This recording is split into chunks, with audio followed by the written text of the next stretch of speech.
What's going on, everybody? I am here and happy to be here. Hey to everybody watching this on the replay, but more hello to everybody that's going to be here live tonight. Hope everybody's had a good week. It has been a more up, more upbeat week for announcements, thankfully. Let's see, we got Dave here. What's going on? We got Jeff. Eric, my man. How we doing? And then Mitchell's here too. What's going on, Mitchell? Hope let me move this chair out of the way. Now that I'm standing, getting some free movement out here. Brian is even here. What's going on? Must have put the kids to bed early or getting ready to go to bed. What's going on, Ice? Hey, Paul.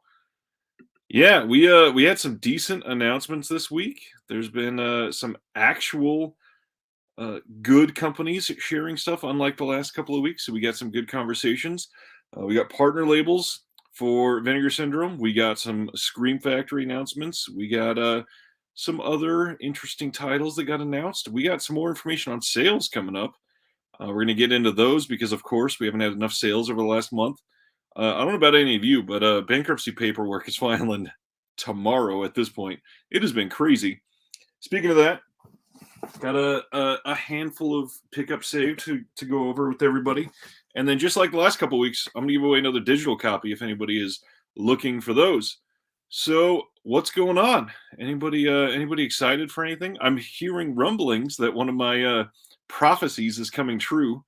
It sounds like the Severin Folklore box set is going to be delayed till the end of January, which no surprise.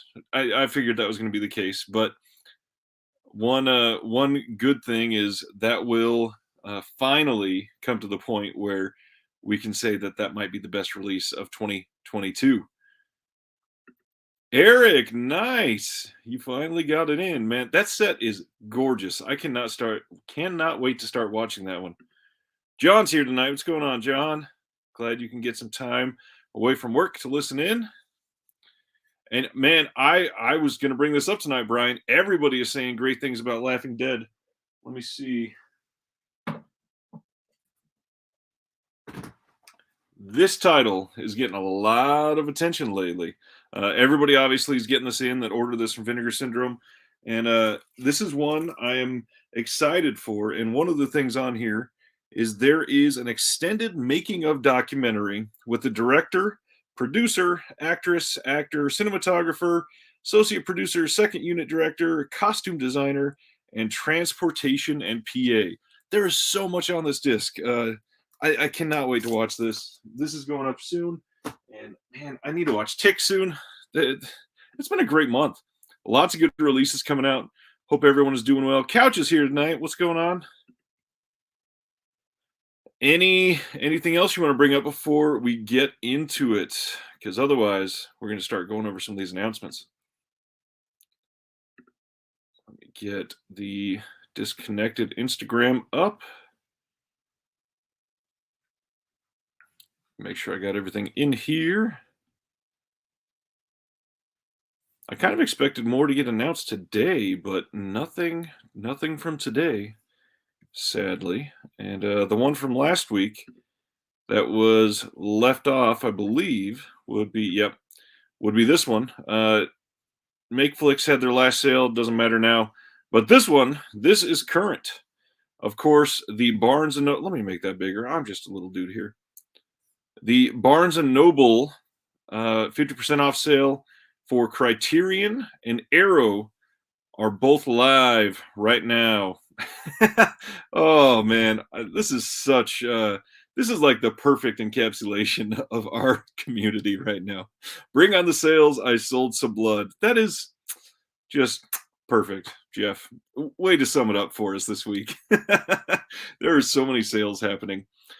Criterion sale is live at Barnes & Noble, both in store and online. and Amazon is price matching a lot of those. I've got, what did I get? I've got a grand total of 2 Criterion titles, and I think that might be all I'm getting this month. This is a very timely comment here. I feel like Charles Foster Kane with all the collecting. Amen to that. Dave watched Halloween to sum up 2021's Halloween October watch list. Still holds up. The music is just as frightening. Man, I know everybody else has heard this, but I love that story that when Halloween first got the first pass showed to some of the producers and studio execs, and it didn't have the soundtrack in yet, and they said, "Well, this is crap." And then they put the music in and went, "Oh God, this is haunting." I love that. That is so indicative of the rest of Carpenter's career. It's the perfect note of what he was going to be doing for the next, literally at this point, almost 45 years. Oh wow. Mitchell got the Bergman set. That's a big boy. And pre-order Once Upon a Time in China. I forgot. I did pre-order that one. And some of the 4Ks, because they are doing the 4Ks releasing in November. Those are 50% off at Barnes & Noble right now if you order them. John got in Last Matinee as well. And you know, let me see. It's up here. This is one I need to be watching soon. I am loving the cover of The Last Matinee, and I love that is in French on the outside and then English on the actual cover. And I bet that is a double-sided cover with the French title also. But yeah, this one has been looking good. Lots of titles in from Vinegar Syndrome here. All right, so we got the Criterion sale, and then next up, this is one that anybody that watched my boutique labels I collect and so should you video that featured Shameless will know that I'm not going to be recommending much from Shameless. However, if you are into Shameless, they were having their Halloween sale, and I believe it is over now. Don't remember what date that ended. This one is one that a lot of people were stoked about. The 2018 release of Halloween got a Titans of Cult release. And for those of you that have not collected the Titans of Cult releases, they get these steelbooks with a little plastic cover, and then they usually come with some sort of magnet or pin on the inside. It's a pretty nice release. Zavi has had it multiple times. If you go and check and it is not available, just keep checking. It will come back into place. And I believe this was also available on a couple international Amazons with shipping to the US. So you should be able to find this. This is one that I would say, yes, buy Four Flies on Gray Velvet from Shameless. Also, the one that I highlighted in that video, they do have The House with Laughing Windows on DVD. A lot of people are always dying to get a good copy of that movie. And nobody's released it here yet. Dave's high school English teacher was on the Toronto censor board, and he's the one who recommended it. That is awesome. That's a pretty cool in. After the Titans of Cult release, we got the Arrow announcements last Friday. We got another Masamura title coming. This is Red Angel. This takes an unflinching look at the horror and futility of war through the eyes of a dedicated and selfless young military nurse. For those of you on the fence about this one, this is one that everybody that knows Masamura is saying that this is possibly their favorite title from him. And he's got some great releases. So if that's the case, I cannot wait to see this one. There you go. Look at that. Eric says Red Angel is excellent. And then I have to highlight this, Ricky. I've heard this. I do not have the Shameless release of this. He says, I got the Cemetery Man from Shameless on Blue and think it might be the worst transfer I own on both DVD and Blu-ray. I've got another, I think it's a media book release of Cemetery Man, and that is all I've ever heard about that Cemetery Man from Shameless. I could not possibly recommend people going to Shameless for anything that has any other real good releases, because they're going to be better elsewhere.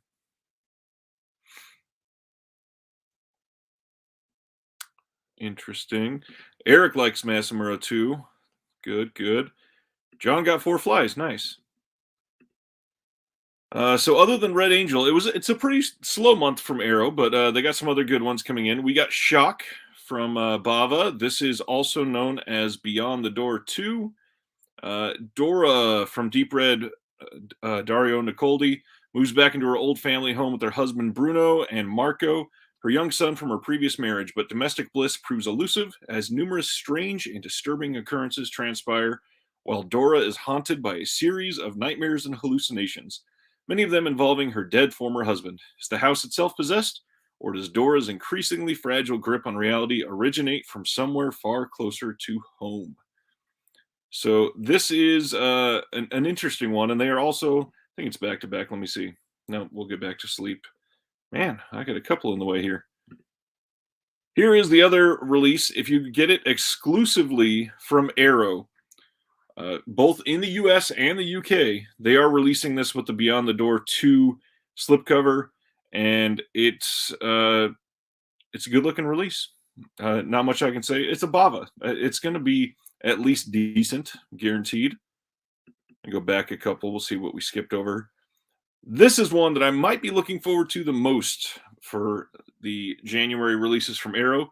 This is Sleep, and Sleep has it has a scene from a hallway that went viral when it was being shared online when it first came out.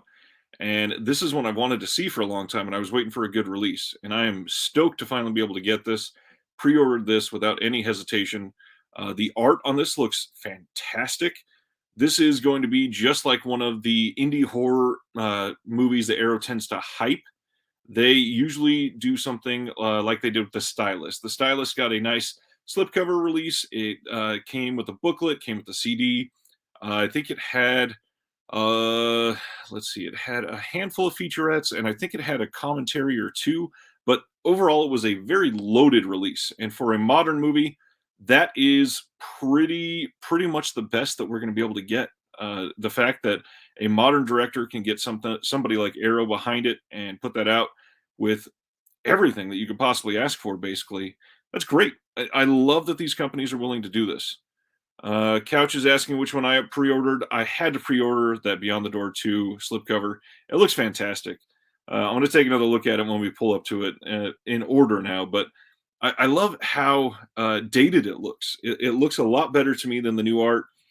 I got to be honest, I may end up getting the new art as well, just to keep that one on the shelf, but I think I'm going to display all three Beyond the Door titles from the different companies. It's going to be interesting. So after Sleep, the UK is finally getting the release of Dillinger that the US already had.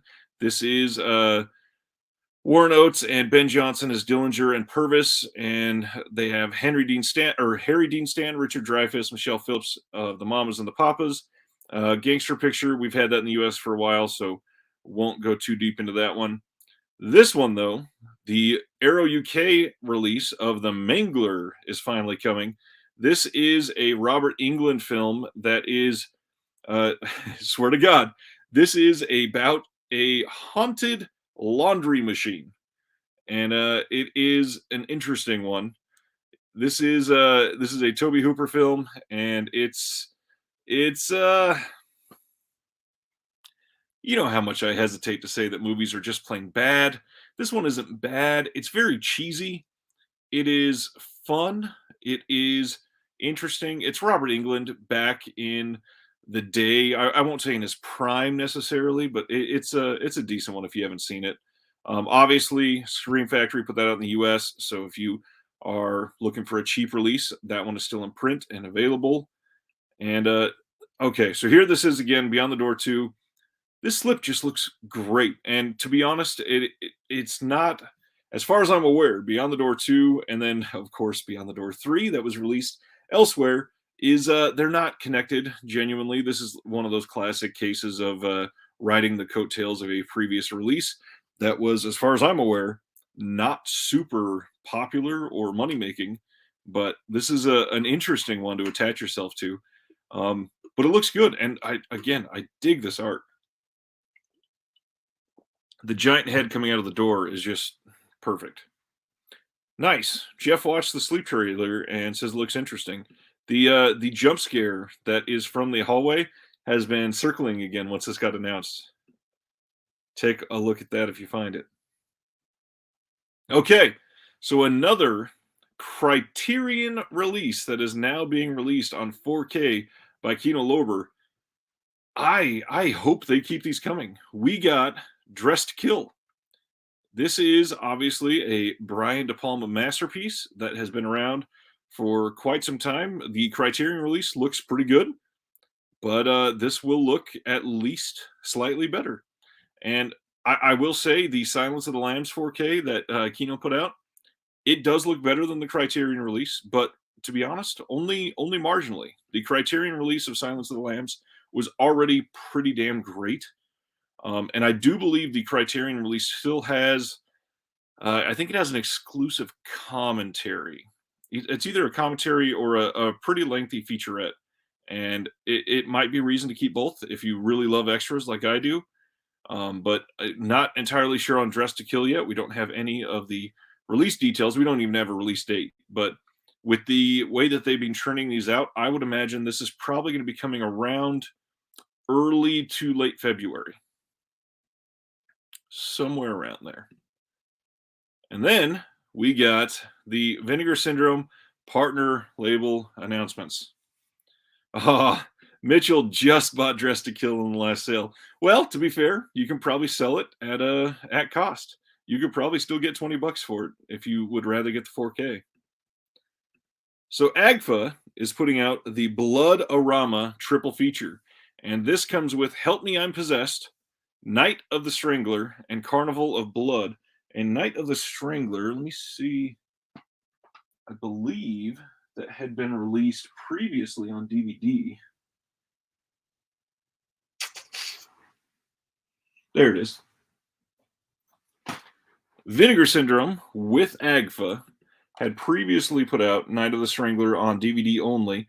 This one is still available as far as I'm aware, but this is going to come out on a Blu-ray transfer from AGFA, and obviously you can see the logo at the bottom. AGFA already had a hand of putting that out on Vinegar Syndrome. And this is a triple feature that is going to go perfectly with the, let's see, look how similar the art on the horror trailer show is. These are going to go great together. The AGFA releases are generally pretty great. For those of you that don't know or haven't taken a dive on AGFA yet, a lot of them are shot on video, and they're not going to be the highest Blu-ray quality that you're expecting. However, because it's a Blu-ray, they're able to fit 3 full films on here, and then on top of that, we actually get some good features. We got a partial commentary with the Bleeding Skull, folks. We got trailers, drive-in snipes from the AGFA vaults. There is a full uninterrupted program in drive-in mode, so you can watch all 3 of them in this big, like 4.5-hour start to finish, here we go type of thing, which sounds awesome. But I wish I could get almost 5 hours back to back uninterrupted. If I tried to watch that at home with my kids around, God, that would end up being like an 8-hour ordeal.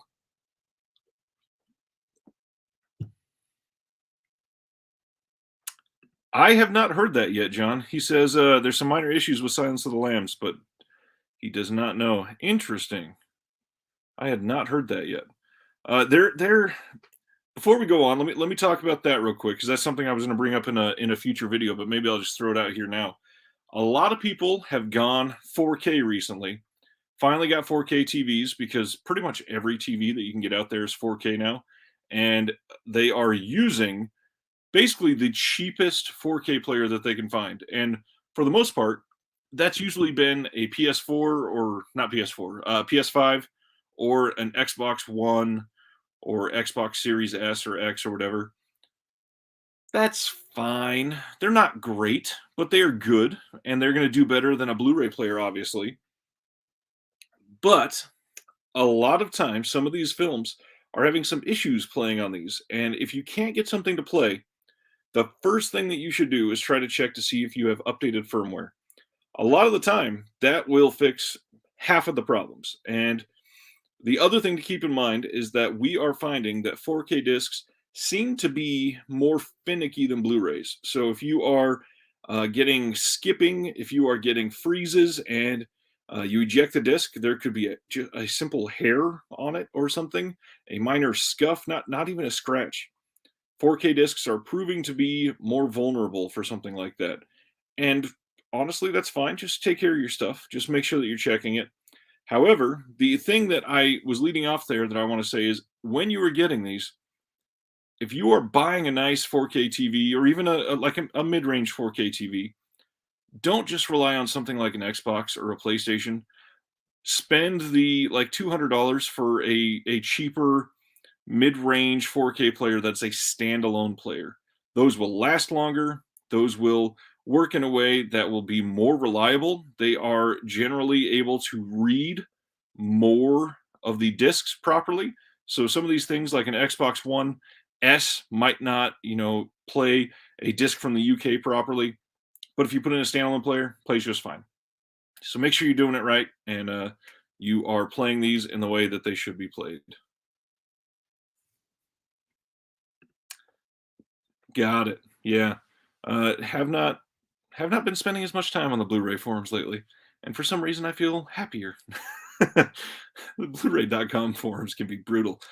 So that is the AGFA release for November. Now keep in mind, it is November, and that means it is time for the Vinegar Syndrome Black Friday sale this month. If you are ordering this and you're going to get other items with it, this will not ship until after the sale this month. None of these items, as far as I'm aware, will ship until about a week after the sale, probably. So if you were wanting these and you got them pre-ordered, just prepare for that. You probably won't get them until about mid-December, even though it is releasing in November. And as usual, leading up to this Vinegar Syndrome sale, I'm probably going to do a video or two on Vinegar Syndrome. I've got one planned to explain, in my opinion, why Vinegar Syndrome subscriptions are certainly worth the money. They're a big chunk of change, but absolutely worth it. Also going to go into explaining again what the sale is and do a couple more recommendations from this year. Fun City Editions. The release for this month is Radio On. This is the debut from Christopher Pettit, and this is the rare road movie from England from 1979. It's been a cult classic for a while. Fun City Editions, sincerely, one of the best from the partner labels at the moment. Nice. Eric finally got his box set too. Everybody's getting them right now. That's great. Glad you got it. I'm sure you're going to have it watched if you haven't yet. It'll probably all be watched by this weekend. Fun City Editions, they have put out Alphabet City, I Start Counting, Jeremy Smile, Walking the Edge, Rancho Deluxe, and my gosh, I think one or two more. But the TV film box set they just put out, Primetime Panic. Fun City Editions is great. If you were going to dive into a partner label and look for highest quality of film, Fun City Editions might be the one that I would suggest first. If you're looking for something that is just fun, I would probably go elsewhere. But Fun City Editions is probably the highest caliber film. Closest, I would say, to something more on the art house or just superb quality. Most of their titles are winners from Jump Street. They're amazing. This release looks great. Looks like an old cassette. And then we got a new partner label, which how many are they going to put up? This is insane. Couch is asking, what is my favorite Fun City? Oh, man. At this point, I would probably say Alphabet City. I don't think I have watched every single one of them yet. In fact, I know I haven't because I for sure haven't watched Primetime Panic. But Alphabet City is a great release. Oh wow, look at that. Michael says Fun City is by far the best. The only partner he's completely collected. That's a pretty high recommendation. The only other one I'd throw out there, maybe, and I think we're going to talk about it in just a second, but Utopia. Utopia is shocking me with how much I've loved their releases. what is the title of it? Shiva Baby was fantastic. And then past that, Kid Candidate. I watched that. I think it was last month, and it shocked me. I did not think I was going to like it that much. It's a very short film, but it was superbly made. And a lot of their releases, they are just coming out of nowhere. Things I've never heard before. Anyways, carrying on. Yellow Veil Pictures is releasing Knocking. I do not know anything about this one, but I've heard that it is a surprisingly great film. And just to go into the type of label this is going to be, they are saying that it is a New York City and Los Angeles based film sales and distribution company focusing exclusively on boundary pushing genre cinema, seeking to highlight filmmakers who exist on the cusp of commercial and art house cinema.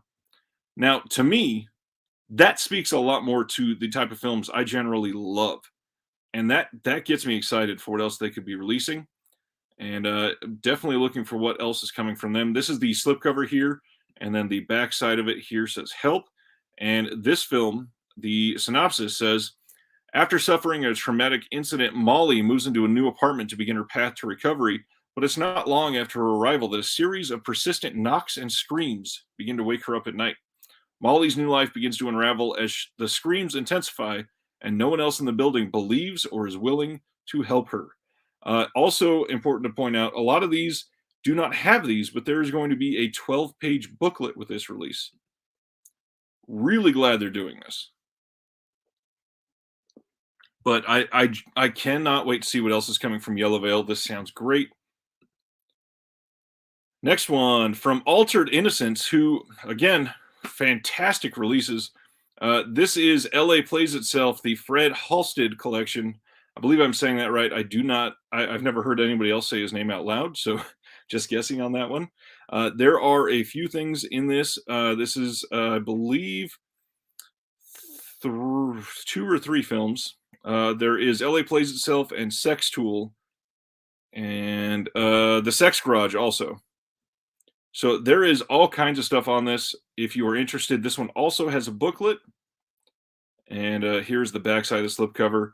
Altered Innocence, obviously, they focus a lot on queer cinema. So if you're interested, Dave, man, words out of my mouth. After I brought up all of the partner labels, this is something I was going to bring up. Is it just me, or does it look like these newer labels are going after the Criterion customers?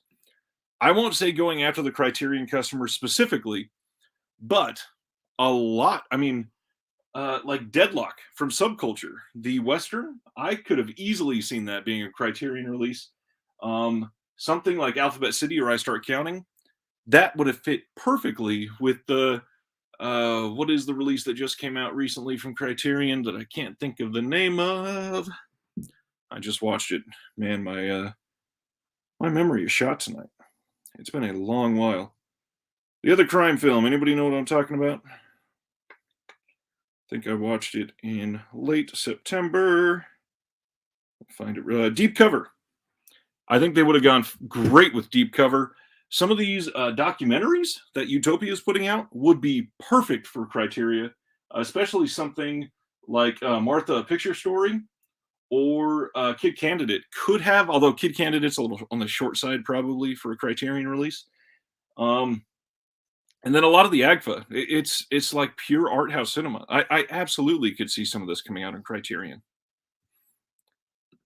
Next up, we got another another new partner label called Decanalog, and this is Keep an Eye Out, which I love the art on the slipcover.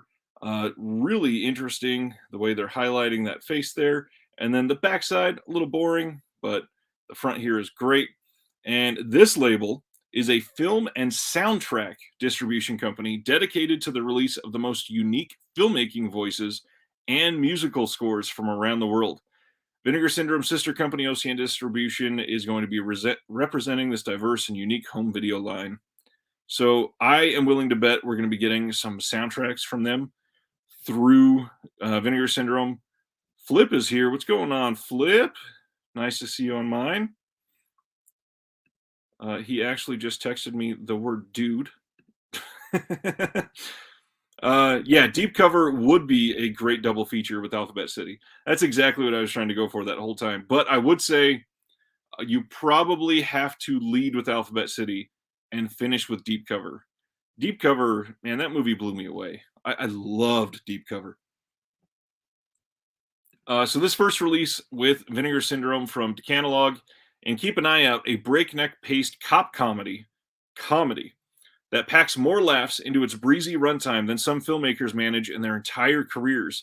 Belgian funny man Benoit, I'm not going to be able to read that last name, but he is from Man Bites Dog, which is from the Criterion Collection that is dying for a Blu-ray or a 4K release. Oh man, let me just butt into that synopsis there. I could not imagine how great Man Bites Dog in 4K would look. That movie already looks great on DVD in black and white, and getting that in 4K would be incredible. Yeah, Flip, you would love Alphabet City. It is definitely a Flip movie. Finishing this, uh, Belgian funny man Benoit Paul can't read that, is a commissaire Baron, a good bad cop interrogating Fugan, an average Joe who discovered a dead body outside his apartment building. French absurdist Quentin Dupieux's whip-smart script disregards audience expectations, the fourth wall, and the laws of time and space. You'll never look at an oyster the same way again. I don't know what they're referencing, but I can't wait to see it. What's going on, Darren? Of course. Glad to have you. And then we are getting from Saturn's Core, we are getting Sorority Slaughter. And this is one that a lot of people are saying, just hearing the synopsis, they had to buy this. This one sounds extremely interesting to me, but keep in mind, this is going to be one that was shot on tape, and it's going to look pretty awful. This is akin to some of the other Saturn's Core. From them, we had already got Mail Order Murder, and then the Duck, the Carbine High Massacre, and Psycho Sisters. This is going to be more akin to Psycho Sisters. But this one, synopsis on this sounds great. An innocent college prank turns deadly when a bevy of beautiful sorority girls accidentally shoot and kill their voyeuristic, Satan worshipping neighbor, Hugo. But is he really dead? See what horrible fates await each member of the sorority when Hugo mysteriously returns from the grave, seeking human sacrifices to sustain his eternal life. The innocent Kim quickly becomes the object of Hugo's obsession once he selects her as the ideal bride for his evil demonic master, Radu. And there is a whole bunch on here. They have a new transfer from the original SVHS tapes, audio commentary with stars, and it is moderated by one of the members of Saturn's Core. This has an alternate alternate cut of Sorority Slaughter incorporating new footage from 2012, and then a vintage cable access interview with the co-directors, a deleted scene, but then the big one, a whole bonus movie on here that makes this a double feature with Sorority Slaughter 2 from 1997. All kinds of stuff on here. This looks great, and I'm sure it's not going to be a great movie, but it looks super fun. This is the back of the slip. Oh man, yeah, this is definitely going on here. John says he'd love to watch these, but not at $28. And that's exactly one of the reasons why I'm going to say it is super worth it to be a Vinegar Syndrome subscriber. Being able to get this at already half off MSRP is super worth it. That is one of the main reasons that I will continue to be a subscriber, for sure. Other things they put up on the site, we have 2 screen prints and a tote bag available. The AGFA release of She-Mob got a really, really bright looking screen print. This is going to pop anywhere that you hang this. Knocking is getting a screen print, which obviously really compelling art on that. It's going to look great. But then this was going to be my segue, like Dave took from me.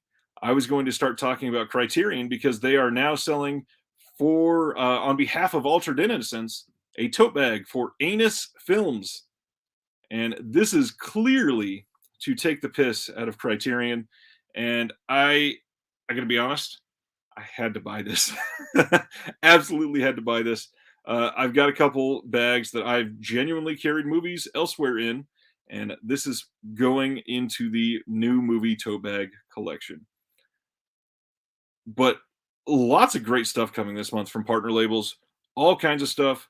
Uh, Darren, I hope that you selling a kidney this year is a joke, but if not, hope health is good. Either way, it has been a very expensive year. Yes, there's been all kinds of releases, and we are going to be talking about many of them over the next 6 weeks. Just a little tease there. On the Tuesday show, we're going to be having a big December, and we're going to be doing some other countdowns and reviews of the year on this channel as well. It's going to be an interesting way to wrap up this year, but there is so much to cover. Some of these labels have shot to the top of my respect list, and some have earned respect that they had previously lost. Mainly talking about Severin there. Severin has killed it. And yes, this is a problem. John is asking, are there too many partner labels? Yes and no. I will say yes. It is overwhelming if you're trying to collect all of them or all releases associated with Vinegar Syndrome. There are so many. It is so many that it's hard to keep track of what is a partner label. When I post the announcements, I have to go through my list of companies that I follow to tag them properly. And there's so many. It is so hard. Like, uh, there was one, Dark Star. Dark Star put out Last Matinee.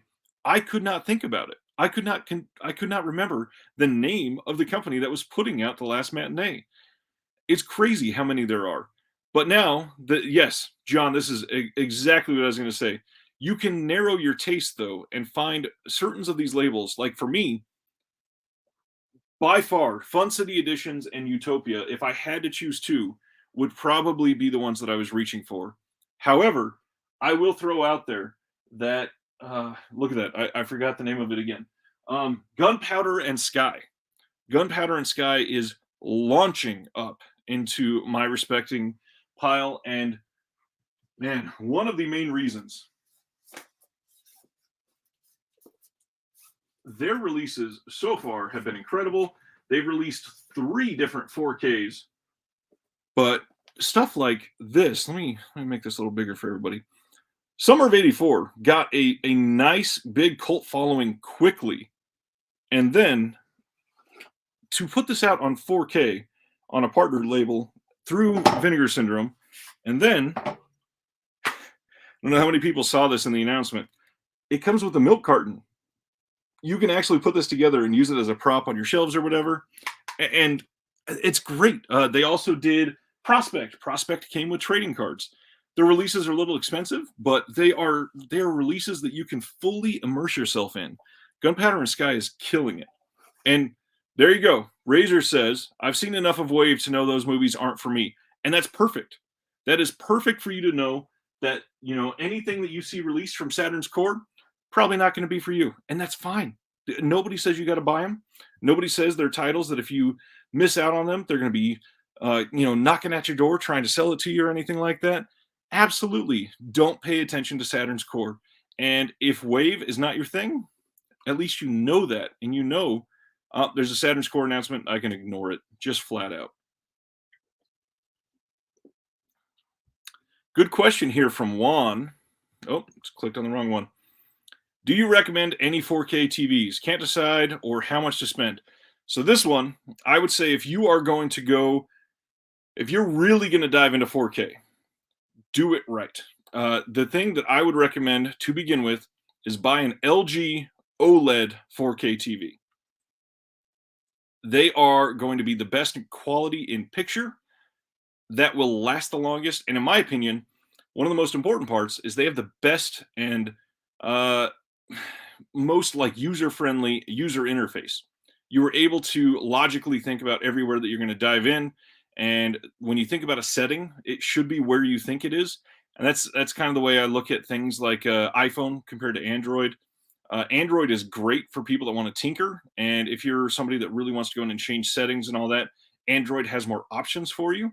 But I feel like the iPhone layout, it actually caters more to the logic side of things. When you think about where should the setting for a control center be, you'll find it in the settings where you think it should be logically.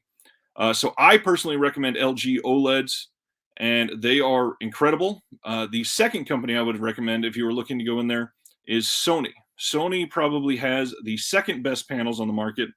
Either way, I would try to go OLED on these TVs. OLED is the way that you're going to get the best possible picture. And the reason being is when you have black pixels, they essentially turn off. They are not backlit on an OLED TV. The pixels actually turn off, so that way there is no color that's going to be presented there. It won't have that like gray, dingy look to it. So when you have the individual pixels, those blacks on a 4K for something like It's a Wonderful Life came out on 4K in black and white, looks amazing. And the reason being, those blacks are actually black. And it also helps when you have a good 4K player.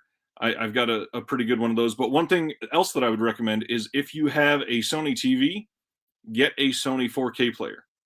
Sometimes those work a lot better together. John, agree with this fully. He wants to see more from Subculture, really like Deadlock. The only thing is, remember, Subculture is not just that type of film. They are German films, which super interesting. I'd love to see more from them. Gosh, there's a couple that I'd love to see them put out in 4K. Deadlock came out in 4K. Mike says the good thing about having so many partner labels is more choice of releases. Amen. If one label doesn't put something out, the next one might, and they're releasing like 7 a month, so there will be something for you. Absolutely. The other part of that is some of these films are going to get a lot more attention and get more fans simply by being associated with Vinegar Syndrome as a partner label. So that's not necessarily a bad thing. Just being able to have them and highlight them will get more eyes on movies. And to be honest, that's exactly what I want from this community. That's all that I'm striving for. Mitchell's got an LG 4K player. Nice. John is saying Sony 4Ks are great. Good. Darren, I think Mountain of the Cannibal God from Shameless is horrible and yellow like jaundice. Yes, probably. Oh, and it's also cut, of course. Look at that. Razer seconds the LG OLED recommendation. Have had one for 3 years now. And just a warning, they are pretty pricey. But the best thing is they don't date quickly. So I got I think I got the 2018 model right after the 2019 models came out, and it immediately dropped in price by like $800. And I think mine is 65 inches. And I've been thinking about doing a video on what I watch most of my films on and my setup. My living room is awful for watching movies. I have a really weird setup. I've got a corner of the room where instead of coming, let me do it this way so you can see, instead of coming to a point like a normal corner, there is a pier in the middle of that corner. So it comes to a point, but there's an actual column that goes straight up in the corner. So I had to find a way. Oh, and then on the wall next to it is all windows, and then on the wall next to that is a fireplace and windows. So there's no way to mount it on those two windows. And then the opposite side is my kitchen and hallway, and it's a weird split level crappy house. But to mount a TV, that corner was the only logical place. So I had to find a way to mount a 65-inch, really nice TV on that corner pier coming out of the corner. And it is really bad because it's up against two windows.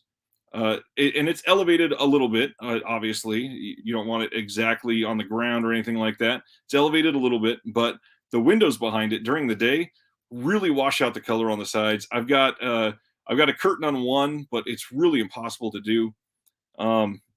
It's an interesting setup. I'm thinking about sharing that, but yeah, 65-inch is what I've got because it's a decent sized living room. If you are in anything smaller than like well, if your viewing distance is at say 8 feet or less, I think you could probably get away with the 55-inch. Razer, my man, I agree fully. There's two reasons that I can't, and one of them is because the TV is posted a little high, like I said, and it's got one of those like cathedral circular windows above the regular window with no curtain rods. So what I'm going to do is I'm going to cut out and size a Velcro blackout curtain that I can pop in right from the inside. That's my current plan. I just haven't been able to do it yet. It's It's an undertaking. It takes a while. Oh, there we go. Juan is saying, I was looking at buying the LG OLED C1. Should I go for 48 or 55? That question is all about the size of your room and your viewing distance. I would say try to go 55 if you are at least 6 feet away from your TV. If you're under 6 feet, you might be able to get away with the 48-inch. But even then, you're probably going to be regretting it a little bit. I'd say try to go with that 55 if you could. Anyways, back to these announcements. Keep the questions coming. Love them. The other main one from Vinegar Syndrome, saving the best for last. I genuinely, when I posted all the announcements, everybody knew this one was coming, so I saved it. But New York Ninja is available and shipping now. And my man John in the comments here just got his and shared some beauty shots, and it looks fantastic. So New York Ninja, the first in the Vinegar Syndrome Pictures line, is available and shipping already. For those of you that don't know, this is a release that was lost from the 80s, and it was found and restored and built fully by Vinegar Syndrome. This was never completed in the 80s. John is saying it's built just like a VSU, which means it'll look just like Beastmaster in this wide box, and then when you open it up, you've got the slipped release on the inside, got a book behind it and everything. Beautiful releases. Absolutely perfect.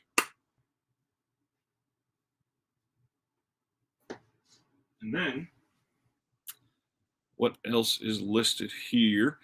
So yes, they found this, they cobbled it together, and let me read this little blurb here. This loaded limited edition 2-disc Blu-ray box includes an extended making of documentary and is housed in a deluxe VSU-style case with incredible custom artwork by Tom Hodge of the Dude Designs and Kung Fu Bob.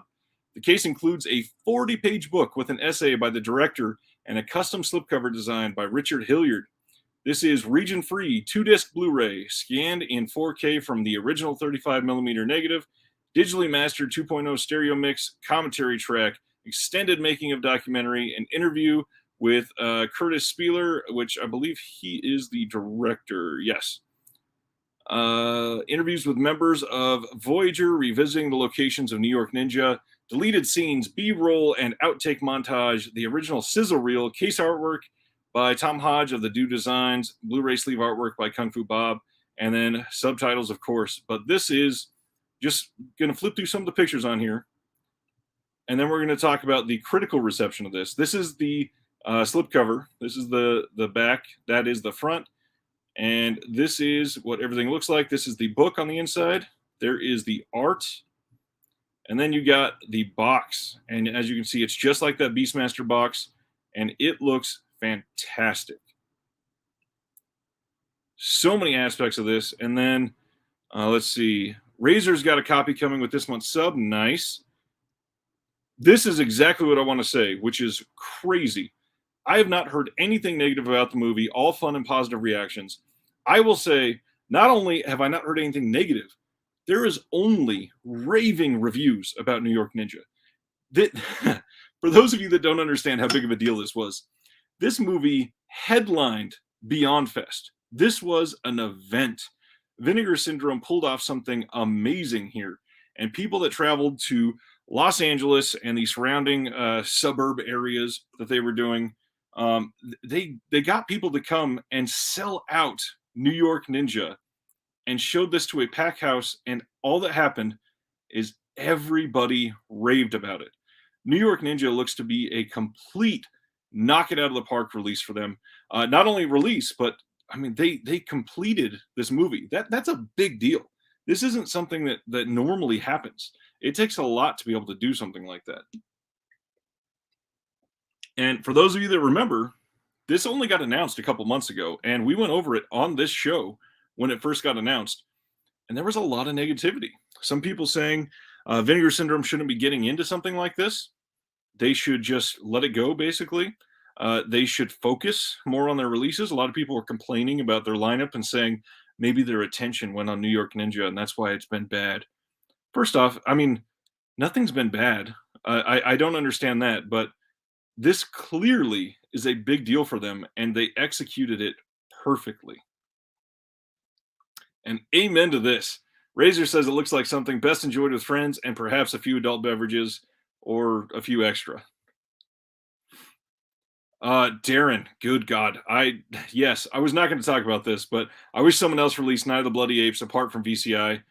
Not only would I say that, I would say I wish anybody but VCI released all of the titles that VCI has released. Uh, Juan still talking about the LG. I want to get LG OLED 55-inch, much more. Just wish it was a little cheaper. I agree with that. Keep in mind, it's November. You might see some on sale for Black Friday, although usually you're going to see the, oh, look at that. Razer posted it right here. I was going to say, you normally see that end of January or early February because everybody sells TVs like gangbusters around the Super Bowl. Michael, only thing that sucks about New York Ninja is added it to I'm a subscriber, so that means it'll come with Black Friday sub package. I did the exact same thing, and I didn't need to. I could have got all the partner labels and this, and well, no, partner labels are being delayed as well. So yeah, mine's not going to be here till after the sale as well, but that's okay. My watch list is only like 2,400 movies long or something. I'm still finishing up October. We'll get to that in a little bit too. Then we got Shout Factory announcements, and even a title like this got complaints. Let's get into it. So they announced that Liar Liar is coming as a 25th anniversary edition as part of the Shout Select line. The interesting thing here, this is up for pre-order on their site, saying that extras will be coming later. I believe they confirmed it'll be a new transfer, but this is listed at like $18 or $19 right now for pre-order, which means usually, historically for Shout Select, that would mean it's not a collector's edition, it won't get a slipcover, and it likely won't get any new extras. When they go through that trouble to do those, it usually gets bumped up to the $25, $26 range. And unfortunately, I don't understand what's going on here. They're calling it the 25th anniversary edition, not a collector's edition. But to me, that screams something has to be new. Now, what they could be doing here is going for more of a mass market approach because it's Liar Liar and Jim Carrey, and this could be one that sells for pretty cheap. However, it's not even being released with the poster from Shout Factory, which is kind of crazy. Recently, they did the Leica Studio titles, Paranorman, Coraline, the Box Trolls, and then Kubo and the Two Strings. Those ones were all fairly cheap, but came with posters. And now you can get just the Blu-ray with the slipcover at Best Buy for $15. That's nothing. So curious how this one's going to roll out. I will keep an eye on this, but this is coming on January 18th. And then Weathering with You, for those into anime, is coming out on 4K from Shout Factory. I don't think this is getting anything else brand new to the older release, but it is getting a 4K release. Then Scream Factory announcements. On January 11th, we are getting Whispers in the Dark. And this one, worth noting here for the month of January, not a single collector's edition. It's been an interesting time on those. Jeff, I love what you're doing there.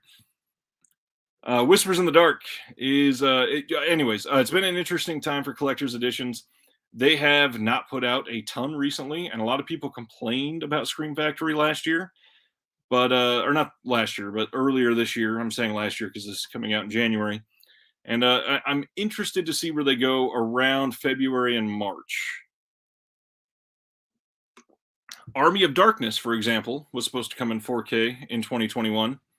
I see that coming early on in 2022, and well, I say that, but everything else has been delayed. So I also wouldn't be surprised if it didn't come out until April or May-ish.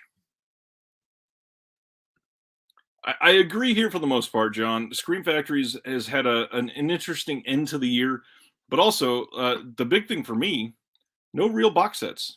The Elvira release and the Halloween releases are great. I'm glad they're coming. Also, very excited that we're getting Krampus in 4K with the new transfer, but that's it.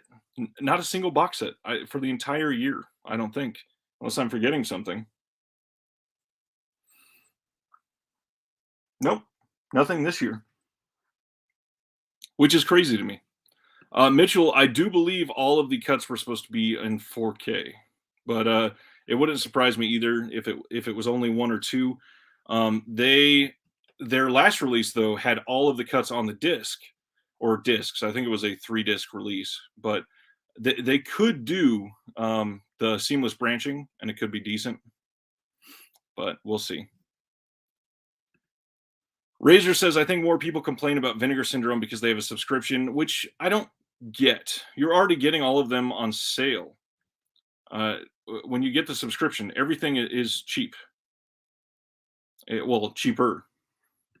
Paul, did I get Elvira's autobiography? I did. I got it right when I got back from vacation, which has only been, 2 weeks now. So I've not been able to start it yet, but I do plan on starting that soon. And yeah, this is something for sure to keep in mind. Maximus says, seems like most labels have had a slow year except Severin. And even Severin kind of has had a slow year. They've just, unfortunately, blown everybody else out of the water with their releases. The first couple months of the year from Severin was pretty slow. And at this point, they have released, uh, I would say like 6 or 7 top tier releases this year, and then some box sets that take them or leave them if you like Milligan or Christopher Lee. But everything that they've announced and put out this year is great. And then we have more announcements from them coming tomorrow for January. Look at that. Hey, Dustin's here. What's going on, Dustin? John finished the book. What'd you think of it? I've heard great things. So yeah, Whispers in the Dark is coming, but the bigger one, a lot of people are looking forward to this one, The Temp, and this is from Tom Holland, who did Child's Play and Fright Night with Laura Flynn Boyle and Oliver Platt and Timothy Hutton. And I'm not going to say I was right yet because this is only one release. But for those of you that paid attention a couple months ago, we were talking about trends that I could see coming in the next couple of years. And one that I said was, we don't have enough erotic thrillers like from the 90s. And this is exactly answering that. Yes, Flip. I know Eureka has killed it this year, and they are your favorite. Eureka has been amazing. The only thing I will say, Eureka, they've only also put out a couple titles a month, and sometimes only really one good one. So I would say they've taken it slower than they probably would have or could have if everything wasn't getting delayed left and right. And that's crazy to think about. I think that if Eureka had all of the leeway and free time in the world to get everything out that they wanted to, imagine what they could have done. Oh my God, Sardis. We were just talking about TVs and now you've made me jealous. Can't drag himself away from his new 86-inch TV. So put the YouTube app up there and let's hang out. I love it. John says it's good, especially if you're a fan. She lived a busy, crazy life, lots of sex and celebrity run-ins. So basically the dream.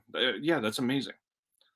Couch says, count me in for erotic thrillers. Amen. Like, I don't understand how we don't have really good definitive releases of, a lot of them, they got like made for TV sequels like part 4. And either way, it's crazy that we don't have all of the Wild Things bundled together in a nice box set. Like, we got that Poison Ivy box set from Scream Factory of all people, but imagine if we had Wild Things or some of the others like that. If you've never watched all of the Wild Things movies, they go some crazy places. And Sardis, I was gonna get into it in just a few, but just to show so that you could be a little proud of me, I got Soldier Blue. I promised you I would. After The Temp, they announced the Grateful Dead movie. This is co-directed by Jerry Garcia, originally released in 77, captures performances from 5 October 74 shows, and they are reissuing the fan favorite deluxe 2-disc version, including a DVD loaded with extensive slate of bonus features with 5 hours of content. They are also, I didn't post it because it's not going to interest a lot of people, but they are also putting out a big Grateful Dead set. So if you're interested in something like that, it's all DVDs, but you might want to take a look at their website. The Awakener is coming. This is a Brazilian film. This is based on the epic comic book series created by Luciano Cunha. Uh, this one is not coming on Scream Factory. I believe this is just Shout. And then we're getting Mafi. I don't know anything about this one. Have not heard about it previously before this was announced. Not a lot coming. This probably won't be a huge seller for Shout, sadly. This one got a big reaction, though. If Flip is here, he is probably going to say something about this. We are getting Kamen Rider 01, another one for all of the anime lovers. This is the complete series and movie, and it comes with a poster. Again, I am not an anime person, so I literally know nothing about it. But to release all 46 episodes of something and a movie and special episodes and release it with a poster, and to be honest, it's pretty cheap. It is a lot more inexpensive than I expected it to be. Interesting release from them, though. Severin, they started announcing some information, not really announcements yet, but they announced that their Black Friday sale will begin at midnight going into November 26th as usual. The site will shut down on Monday the 22nd and not be back up until the sale starts. And before we keep reading on, remember last year it was open about 15-20 minutes early. So if you're going to be in there, make sure that you pay attention to that. Mitchell says, speaking of music, I heard they're making all the footage of the Beatles Let It Be a miniseries. Yes. And I believe there's somebody pretty big attached to that is working on it. That's crazy. Kamen Rider sold out first pressing. Yeah, that makes sense. It's a big title. So from now until November 22nd, Severin says this will be the last opportunity to scoop up our newest releases at a discounted rate through their monthly bundles. The following bundles will be retired after November 22nd and will no longer be available. You got the June bundle, which is, what is the June bundle? This one, the Strike Commando 2, and Invaders of the Lost Gold. The July bundle, which is this first one with Skin Deep, Born for Hell, and I will say Severin's masterpiece, Siege. And then the August bundle, I believe that's here. Maybe I did not snag a picture of that one. Oh, well. The August bundle, don't remember which one that was now. Then the September bundle was this one, Day of Judgment, Fourth Victim, and Midnight. And then the Marauders bundle for North American customers only. That was the one from the sale. And then the Angel for Franco bundle that had the Jess Franco Noir release and the Barbara Steele release.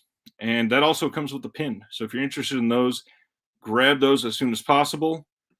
By now, you have noticed we're clearing out a lot of various older products like merch and DVDs. We will continue doing so leading up to the sale and possibly afterwards. And then some interesting things here.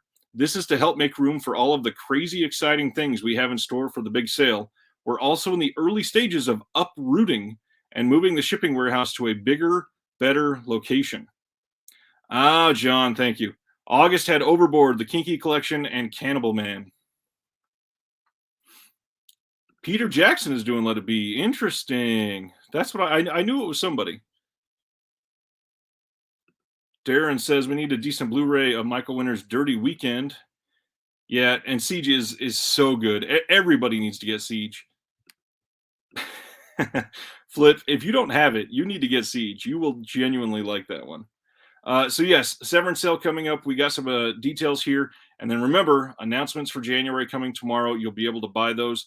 But then on Saturday, they are also having their pop-up reveal show where they're putting on some live films there.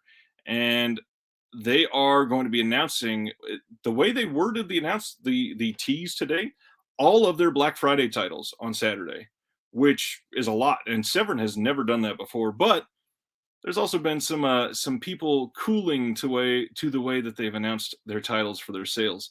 So I wouldn't be surprised to see them mix it up. The way they've themed everything for all their sales has been interesting. All right. This has been a big one that got a lot of chatter this week. The entire Creep Show anthology package is coming from Cinemuseum. And I believe Cinemuseum is in Germany or Austria, something like that. They are in Europe for sure. And they are releasing a media book box set of Creepshow, Creepshow 2, never before on Blu-ray, as far as I'm aware, Creepshow 3, and then Synapse is giving them their documentary for Just Desserts to also be in the package. And this looks incredible. Jalissa says she thought Italy. I I'm not sure. I'm not sure on that one. Sardis, there is no price yet if you're talking about the Creepshow package, but this is crazy. Everything in here. We don't have all of the announcements yet, but just so you can see, they collaborated with 88 Films, Arrow Video US, and Scream Factory so that they get all this together. Which to me, that screams that the Creepshow disc is exactly the same disc that is in the Scream Factory release. Creepshow 2 is probably the exact same disc as is in the Arrow release. Just Desserts is probably the exact same disc as is coming from Synapse. And then Creepshow 3. And John, I'm not going to harp on you too much here, but I will say everybody says this. Creepshow 3 is garbage, and Real Creepshow 3 is the TV series. Obviously, the Real Creepshow 3 is the other anthology that they put out in the 90s. But Creepshow 3, it gets a bad rap, and the only real reason is because the Creepshow title is put on it. It's not amazing. It's obviously nowhere near as good as Creepshow 1. Creepshow 2 is nowhere near as good as Creepshow 1 either, really. But Creepshow 3 is rough, but if it wasn't called Creepshow 3, it probably would have a better reputation. It's not as bad as everybody shouting that it's terrible. There are a lot of terrible anthology films, and this one is bad, but it's nowhere near bottom of the barrel. Anyways, the details on this release, first of all, we don't have all the special features, but if what they're alluding to is the truth, it appears as if they are probably the exact same discs from the others. So you can probably bet on a lot of the same special features, but it's coming in this big box. And then check these out. This is the cover of the media book for Creepshow, and the back on there, right on the left side. Then for Creepshow 2, you've got the classic artwork.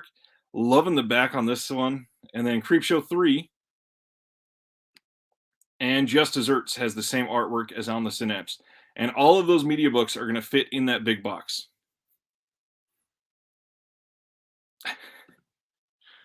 Yeah, we don't need to talk about Contagion, believe me. Darren says George A. Romero should have sued for using the name Creepshow 3. Litigation doesn't help a lot of people. Obviously, we should have copyrights and all that, but there's a lot that's a problem with that. Couch says hopefully we eventually get Tales from the Crypt. Yes, however, there's a lot of problems with this. Tales from the Crypt was shot on tape, and because of that, it's never going to look amazing. And some of the upscales are it's possible to get some of it looking a little better, but the rights are such a mess. It's not even on HBO Max. Oh, look, John said it already. It's not even on HBO Max, and HBO still owns the rights to it. I don't understand. There's got to be something going on behind the scenes that we're not fully aware of. It seems like an obvious thing. And for those of you that don't know, Tales from the Crypt does have a DVD release, but it is one of the most notoriously knocked off DVD releases. You'll buy it from eBay or something because I don't think it's readily available from most places anymore. And you'll get it, and it will be a complete bootleg. And they're getting away from it. It sucks. They're getting away with it. Flip, I agree. Media books are great. And you talked on Tuesday on our show about starting a label. Start a label. Release U.S. media books, please. No one is doing it. Release media books and premium steelbooks.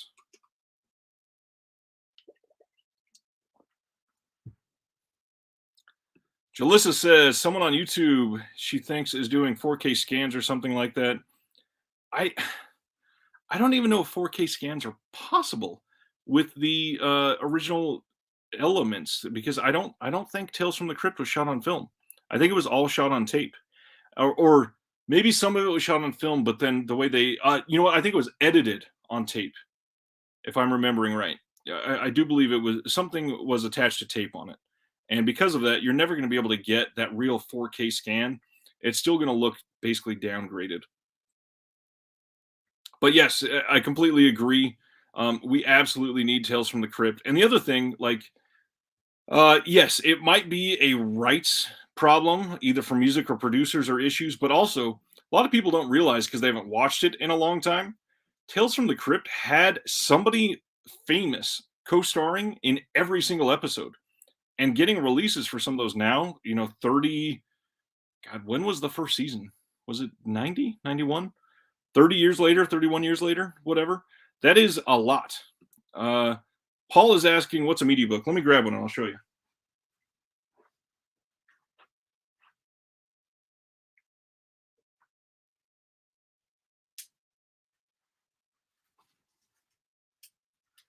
So this is one I just got pretty recently.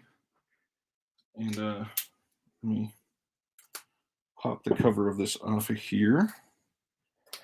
This is the best collection ever released in a media book, which obviously, as soon as I show you, you're going to realize I'm being facetious. Media books are generally, first off, they're very famous in Germany for some reason.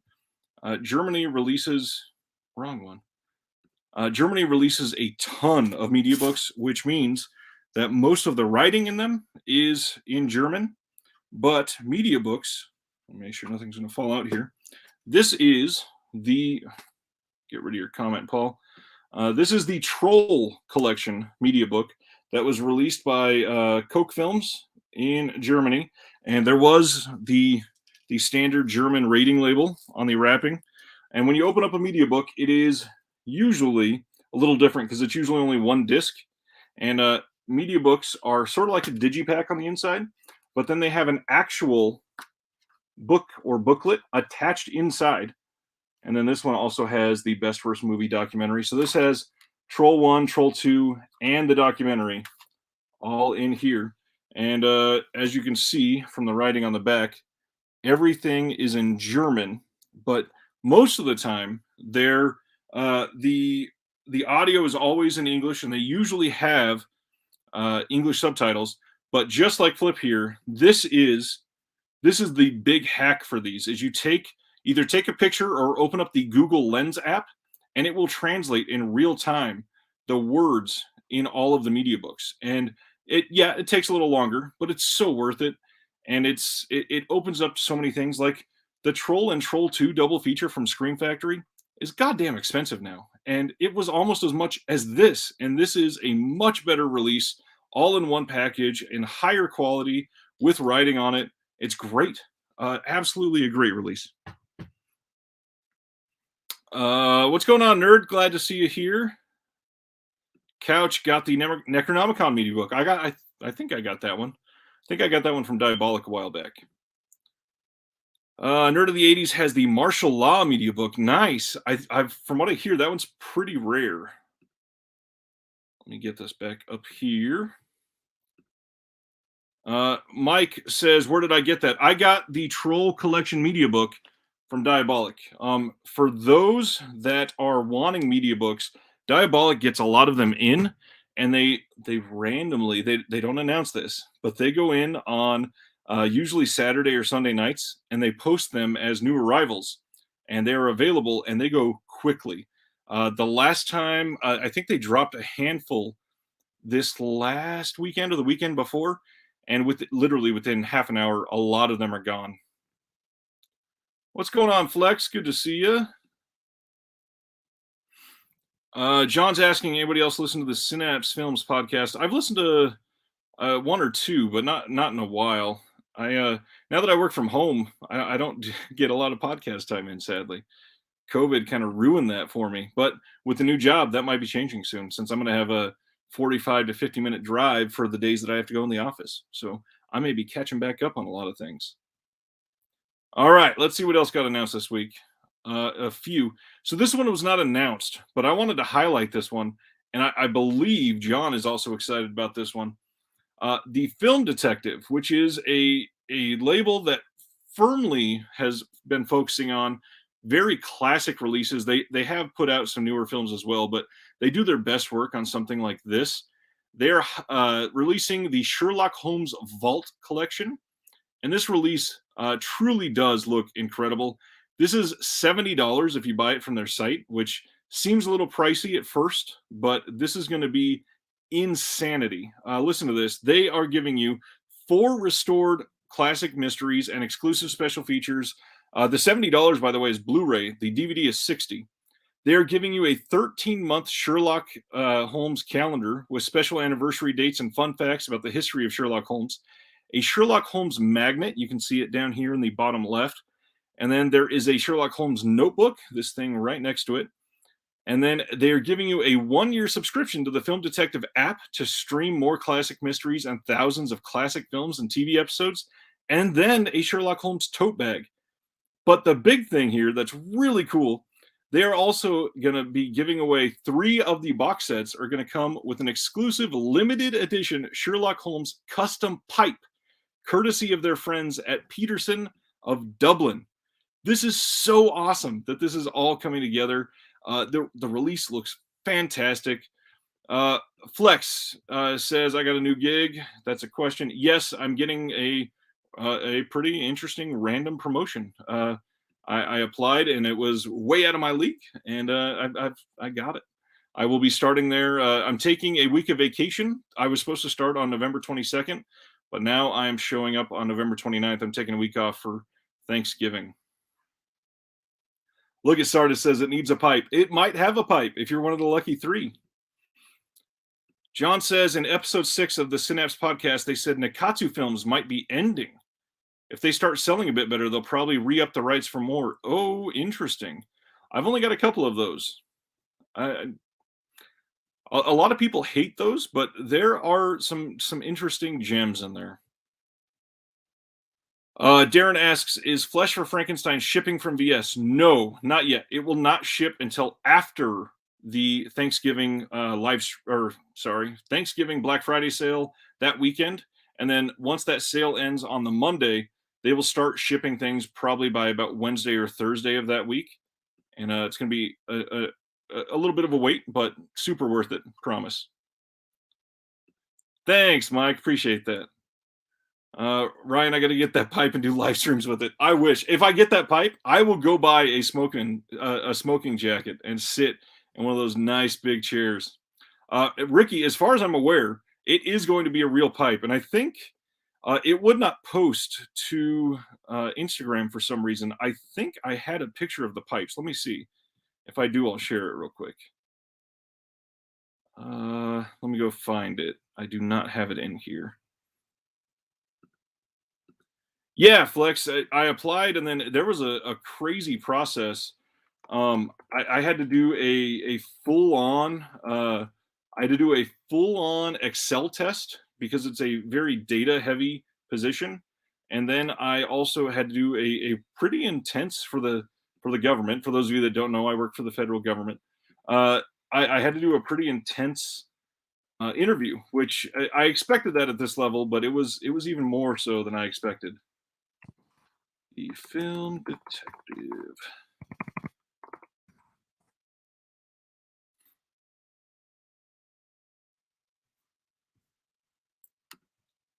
Let me get this tab shared. I think it's in here.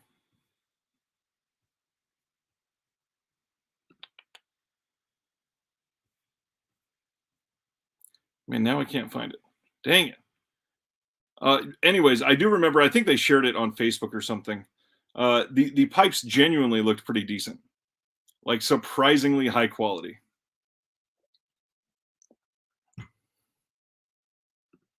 Yeah, Flex. It's about it's just over a 10% pay raise, which is pretty decent nowadays. I'm truly humbled that I was able to get it, and I to be super open. I think I talked about this on the last stream, but been fighting a lot with imposter syndrome. I keep waiting for somebody to call me and tell me, yeah, we made a mistake. We realize you're an idiot, and we're going to give it to somebody else. Sardis got his copy of the Turkish superhero film, the Star Wars film, The Man Who Saves the World. That is awesome.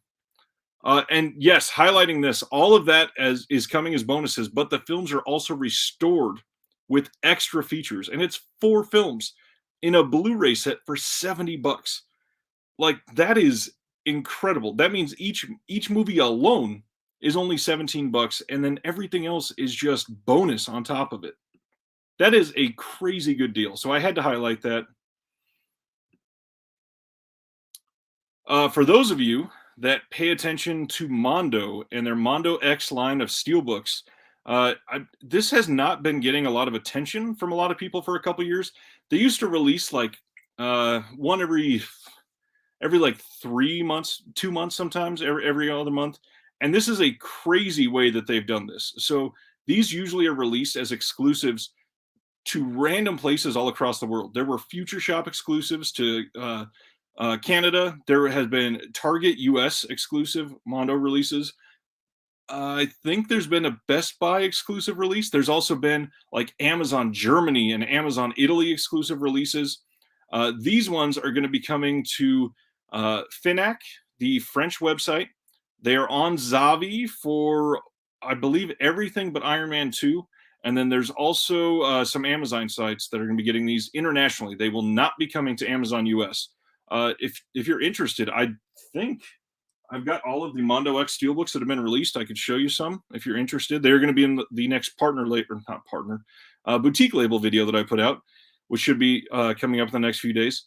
But we are getting another wave of their MCU steelbooks, which this is going to seem like they focus very heavily on Marvel, but they really don't. They have put out, I think we are up to 48 so far steelbooks, and they just got into the Mondo stuff. And yeah, so the MCU stuff they were leaving out for the longest time. But we are getting Avengers Age of Ultron, this one, Avengers Infinity War, which very busy artwork on this one, but it makes sense when you put it next to Endgame. So see this one. This is Avengers Endgame. Then we're getting Captain America the Winter Soldier. Digging this one. This one looks really nice. Guardians of the Galaxy Volume 2, which goes really well with the Guardians of the Galaxy Volume 1 that they put out that I've got over there. We're getting Ant-Man. This one looks nice. And then in the UK, Thor the Dark World was called Thor the Dark Kingdom. That's why this is titled differently. But this art, this art is way better than the entire movie. Absolutely love the way that they have this art. And then Iron Man 2 is also coming, but we don't have the artwork on that yet. These are all going to be 4K and Blu-ray steelbooks, and they are coming. The Finac site has them listed as coming in December, and then I believe the Amazon sites, I think they're coming to Amazon.de and Amazon.co.uk, and those are coming around March.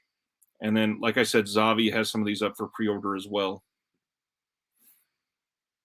And well, let me go back to that before we go to the get that one up there. I was going to go back to the Guardians one so I could show you. This is Guardians of the Galaxy Volume 2. And then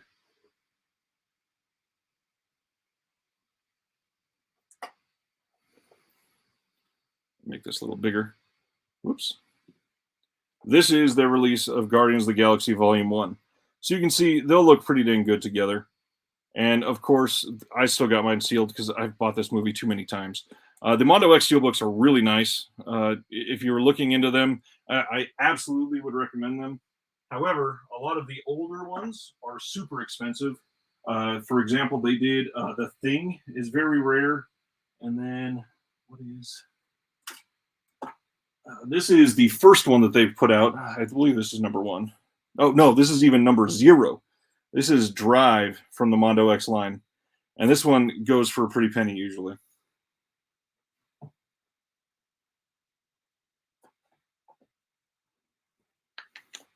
And then the last thing, you guys already saw me pull it up here on accident, but crazy enough, we are getting another Target buy 2 get 1 sale starting this Sunday.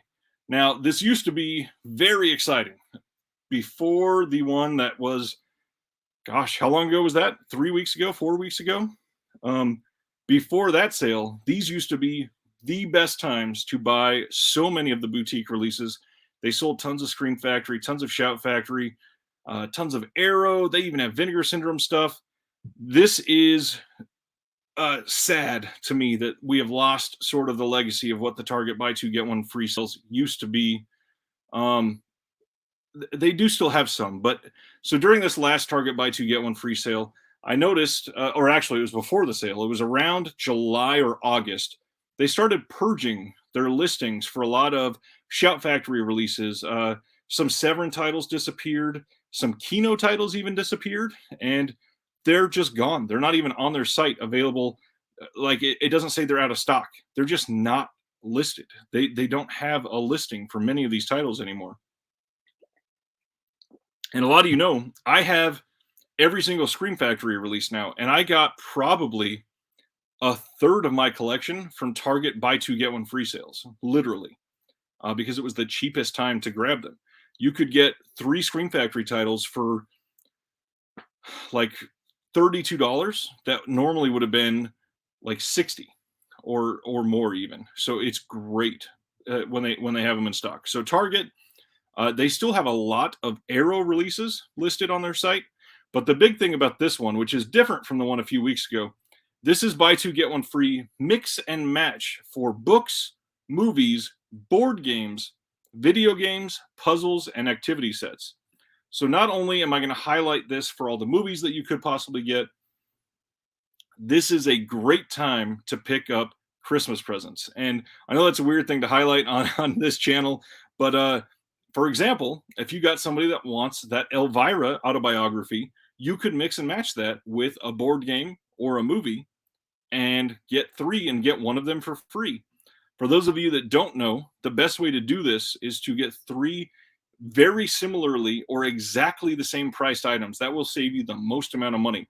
And Target does this the best way for the consumer, where if you add, if you're going big for Christmas and you add like literally 30 titles to your cart, you can get every third title in order of price will be free. For a site like Amazon, they would do the bottom 10 listings would be free. But with Target, they do it right. Every third item is free. And Sardis, no, you do not have to go to the store for this. You can do this online. You can do this in store if you want, but you can also go online. And they do very well during these buy two get one sales. And the big thing is titles will come and go. So if you go on to target.com and you want something and it's out of stock, you can set an alert so that when it comes back in stock, you get an email. But if you get that email, get in there and get it quickly. I will say the best way to do this that I found is to go in right now, and the Target site has a little heart on each item page. And if you click that heart, it goes to your favorite list. And so when the sale comes, you can click to your favorite list, look at everything that you have saved, and then once on the favorite list, there will be a little blurb that says buy two get one free on the item. You don't have to click into the item to read it. It'll be there on your favorites page, and then you can choose which ones you're wanting to purchase there. The big thing is to pay attention, because sometimes they very sneakily, and just like a lot of unfortunately capitalist companies want to do during this day and age, they will raise the prices at the beginning of the sale. So something, you'll go in there today and it's like $14, and then when the sale comes, it'll be $18 or $19. So that way when you get it free, they're not quite losing as much money. But it's still usually the best option. And then the other thing to throw in there, Amazon is going to be price matching this. And I only say that because it runs off of algorithms. Every single time they do this, the algorithm sets that they are going to have a buy two get one free sale. Usually starts the day after, because they take the weekend off. I don't know.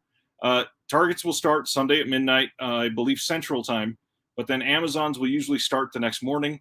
This last one, it actually started earlier. It did start on Sunday, but Amazon's sale is always really bad at first. They always add titles later. This last sale, when they were price matching Target, it was god awful. They did not have many titles listed under the sale. Their search system was bad. It was really bad. So I'm not going to overpromise for this coming week.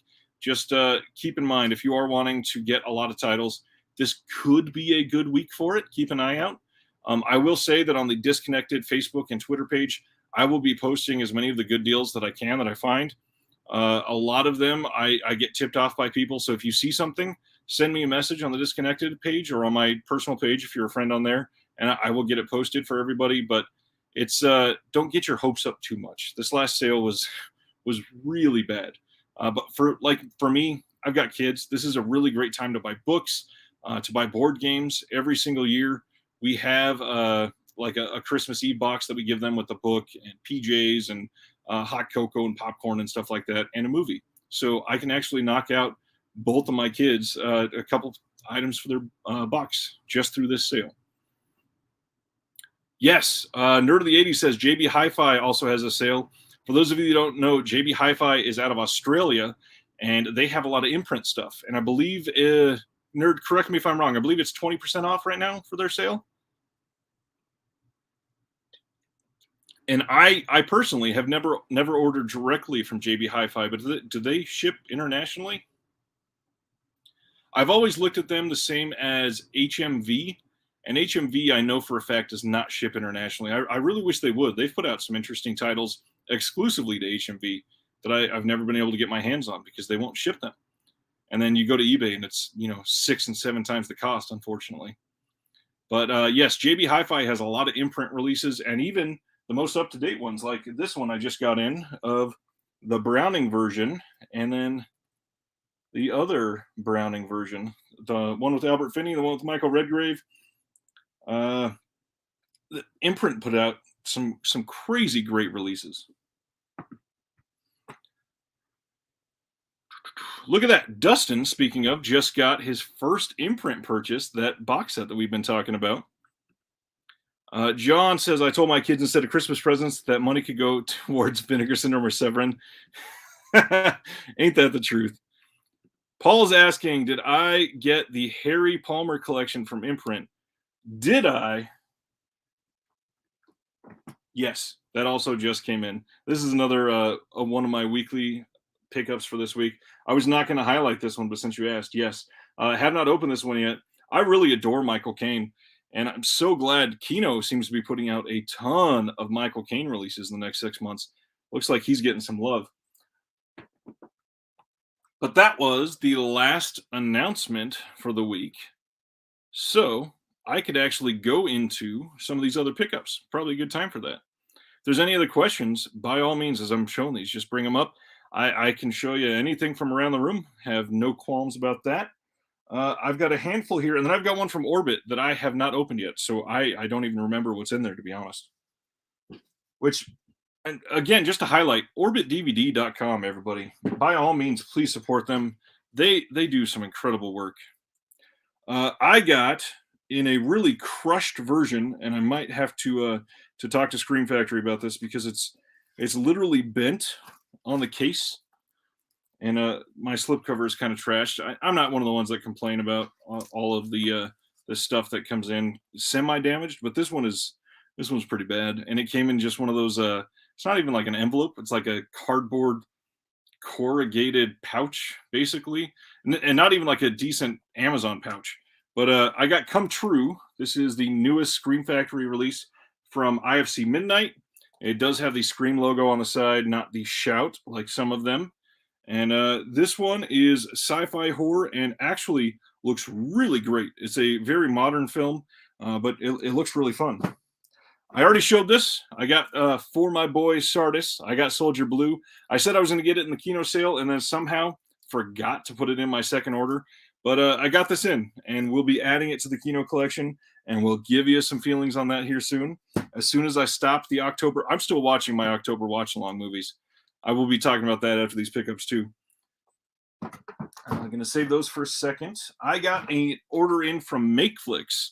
A couple weeks ago, we talked about Makeflix putting out Chupa from Tempe Digital and autographed for the first 500 releases of this by the director on the back.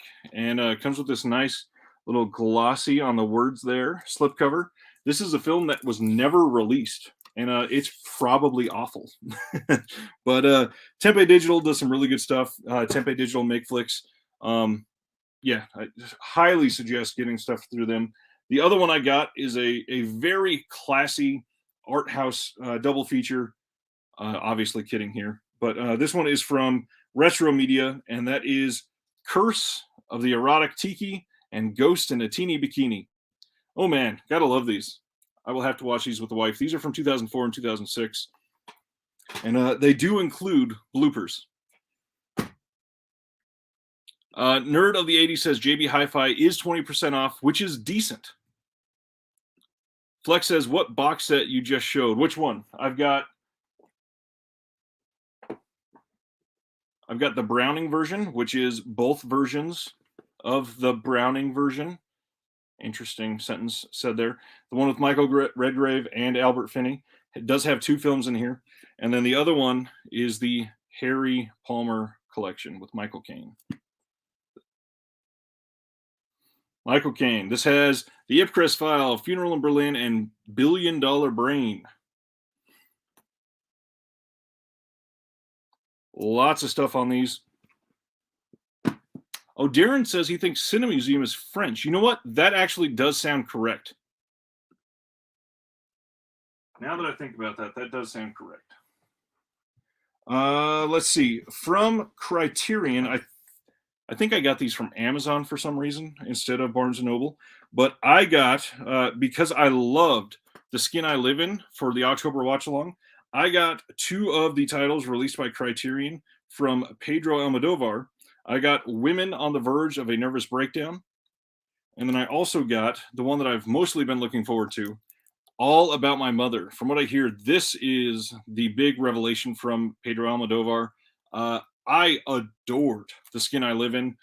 I really hope that one actually gets a Criterion release eventually, or a better label. You guys have heard me shit on Criterion recently. But those are the ones I got from him. And then for those of you that follow the Facebook or Twitter page, you'll see that I posted that this was available for a very short period of time. After last week's showing of the Underworld set, they also showed that the Resident Evil set was back in stock. This thing, as soon as they released this, went out of stock and out of print pretty much immediately. And then this came up on Amazon for $70. And this was going for well over 100 immediately last year. And I'm interested in watching all 6 of these. I think I've only seen the first 2, maybe 3, but I've never finished the set. This is probably awful, but just glad I could get this. I definitely thought I'd missed out on it. Sardis just said the Almodovar films are both great films. I guarantee all 6 of those are not great films. John got the European Jack the River from Severin for $5, and then I got their 2-disc black case to include both. That's awesome. What a great idea. Ricky went to his local Barnes & Noble and splurged, watched Mikey and Nikki last night. Very nice. Eric says, good luck with those. Yeah, I will take my time. I promise. Next is a box from Orbit. This is just for those that have never bought from Orbit. They always ship in a box, even if you only buy one title. It is never in anything else but a box. And then it comes, let me see if I can show this without dropping everything, extremely well packaged. Orbit is amazing. And then 1 layer bubble wrap on top, and then everything else on the inside is also bubble wrap. And then because Orbit has a physical store, inside your order, it will always have a receipt. And this week from Orbit, let me see what I got. Oh, I forgot. Oh man, I love when I do that. It's like a surprise. So I got a book from Orbit. I only found 2 things that I wanted, and then of course they rope you in, because if you get 3 things from Orbit, you get free shipping, and anything that's media mail counts. So well, let me show these first. I got The Night House, which is supposedly really great with Rebecca Hall. This looks and sounds great. This is reeling from the unexpected death of her husband. Beth is left alone in the lakeside home he built for her. Before long, disturbing visions of a presence in the house begin to beckon her with a ghostly allure. Yearning for answers, she begins digging into her husband's belongings, only to discover strange and disturbing secrets. Sounds fantastic. Then I finally got, I told John I was going to be getting this as soon as possible. I finally got An Angel for Satan from Severin with Barbara Steele, and this does have the new and improved Severin slipcovers on it. This thing is great. But the 3rd title, I couldn't find any other movies that I wanted or needed that was available, and nothing was catching my eye. So I went and looked at the books, and I figured, why not share the Halloween love with my kids? And I got the Little Golden Books version of Haunted Mansion. This is fantastic looking. The art in here is great, and cannot wait to put this up in my kids' closet and read this as we go through. Let me see if I can open one of these without bending it too much. Very much themed on some of the things from the ride you can see here, and really goes well with the fact that we just watch Muppets Haunted Mansion. Amazing. Love it. Darren says Cinemuseum is Italian. I did not think that was the case. Very interesting. And Flip just ordered more Shaw Brothers DVDs. I'm shocked you don't have everything yet. Yes, this book does look cute. And coming from Orbit, I think this was...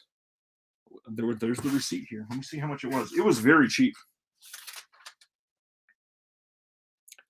$4.99 for that book. That's it. $4.99. And that got me free shipping. So this is less than the cost of that shipping would have been. And I got this. And then I also, because it's free shipping, you get to choose your shipping method when you get free shipping. I chose priority mail and it got here in 2 days. How do you beat that from Orbit DVD? Orbit is killing it. Flip has over 100 Shaw Brothers DVDs now. That's insanity. Absolutely crazy. All right. So now, the other thing I will go into is things I watched over the last week. Let me pull up my watch-along list here. So last Thursday, the last thing we talked about, I believe, was last Thursday. What was the date last Thursday? 4, 5, 6, 7. Was that the 28th?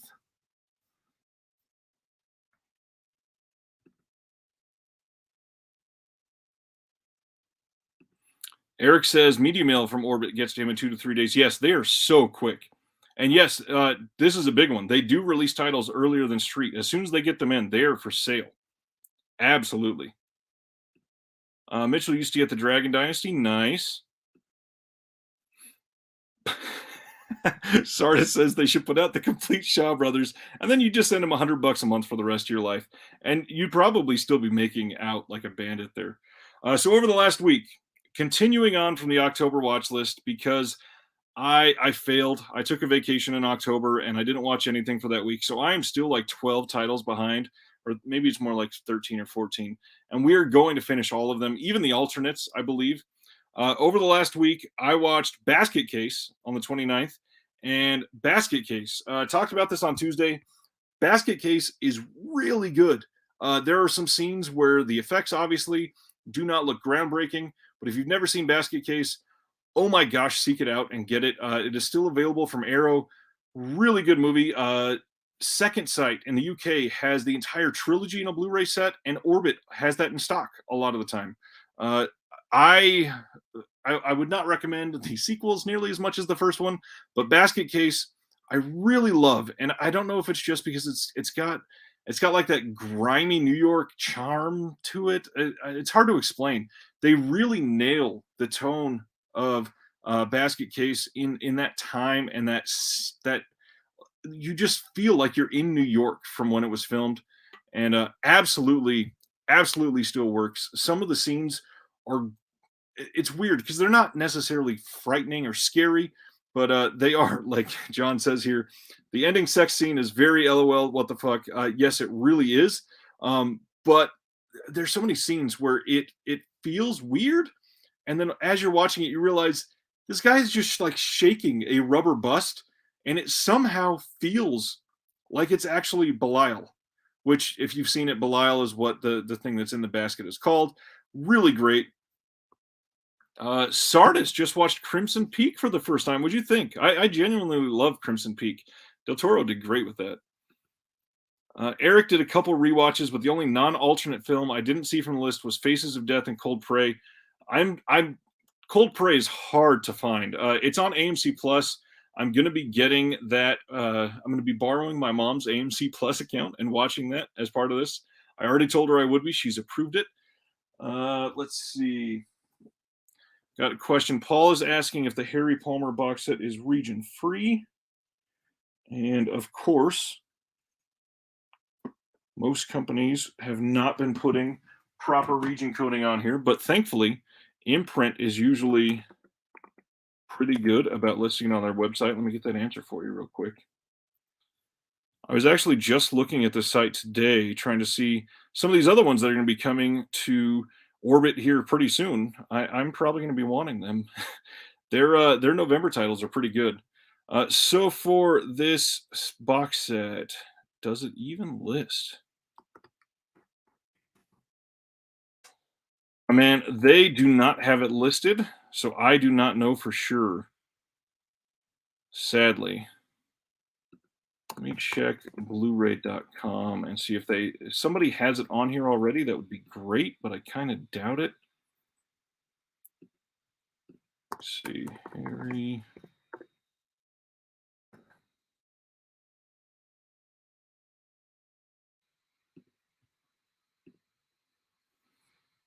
Oh, there you go. The Harry Palmer collection is listed on Blu-ray.com as region free, which it is never listed like that unless it has been checked. And that must mean that it's been verified to be region free. Darren, Eric is talking about the October watch along list that we had. I can share it actually, since I'm about to talk about it right now. Let me get this up in this other tab. For our channel, let me make it a little smaller, I guess. That's what she said. This is what we watched for the month of October. We had a theme day for each day of the week, and I tried to watch as many of these as I could, and I'm still behind, like I said, but many of them were watched, and many of them were enjoyed. Not quite all of them, but many of them were enjoyed. This week, like I said, I watched Basket Case, and then I showed my kids Coraline for the first time. Coraline is a masterpiece. That movie is so well made. It is genuinely creepy for a kids movie. It is so well done, but goddamn, there are some scenes that are just unnerving. The way that the other mother and the way that she essentially abuses Coraline is crazy. Then I usually watch like 4 movies on Halloween, and those of you that follow the channel know I've got 2 kids under the age of 7 that are both special needs and require a lot of attention. And oh yes, John, really great 3D. That one looked amazing, amazing in theaters. And this Blu-ray from Shout looks great. Glad I have it. Okay, so Halloween. I normally watch like 4 movies. This year, let me scroll down to what I was going to watch on Halloween this year. I was going to watch the original Halloween, Trick or Treat, Beetlejuice, and Halloween 3. And out of all 4 of those, we watched Beetlejuice. That's it. Beetlejuice is amazing, and it holds up so well. The 4K looks great. Really good release. I'm so glad that I got that 4K. I almost didn't. The production design on Beetlejuice, can I just say, my God, for the year that it came out, which, as you can see here, Beetlejuice came out in 1988, it absolutely holds up still 100%. It kills every aspect of that film and works across so many different levels. Scenes are funny. Scenes still look real. The practical effects in that film were done so well. It legitimately might be like peak Burton for me. It absolutely hit. I haven't seen that movie in probably 6 or 7 years, and this time it just really worked. I don't know why. Eric said Trick or Treat was a lot of fun. Was that your first watch? Trick or Treat is great. Couch also watched Beetlejuice, and it never gets old. Agreed. Started saw it at theaters. Great experience. And that is a nice segue.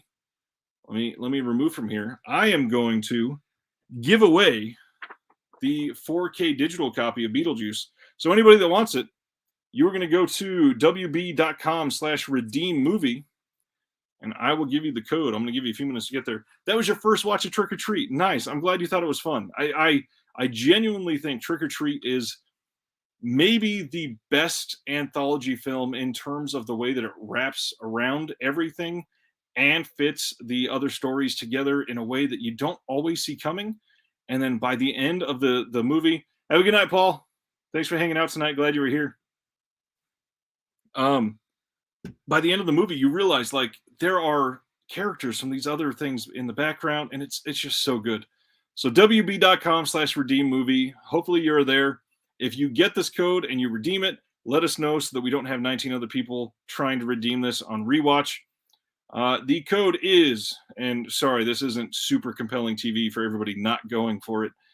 The number 7, C as in Charlie, A as in Adam, J as in John, F as in Frank, A as in Adam, X as in X-ray. The number 7,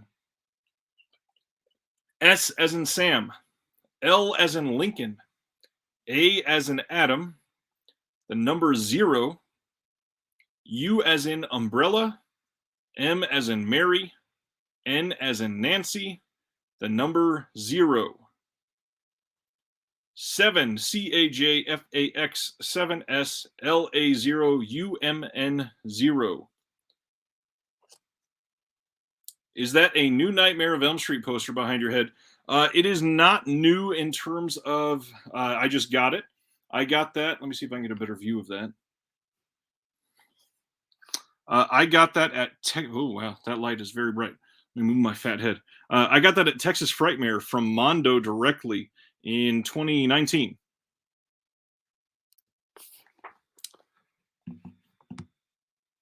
Look at you, Flip, saving the world.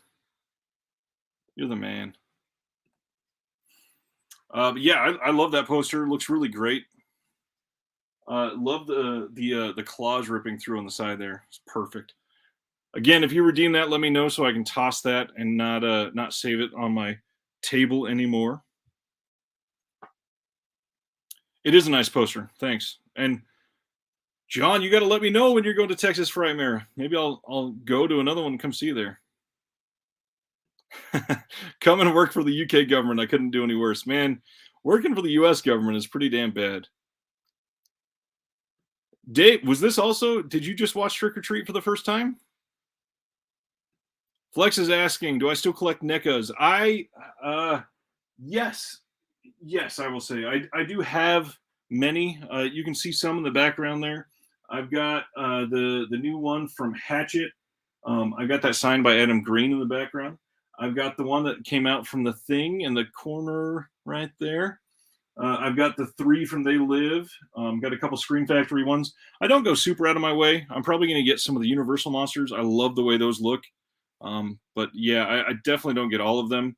I just got a couple weeks ago, finally, the Friday the 13th Part 7 Ultimate and the Scream Ghostface Ultimate.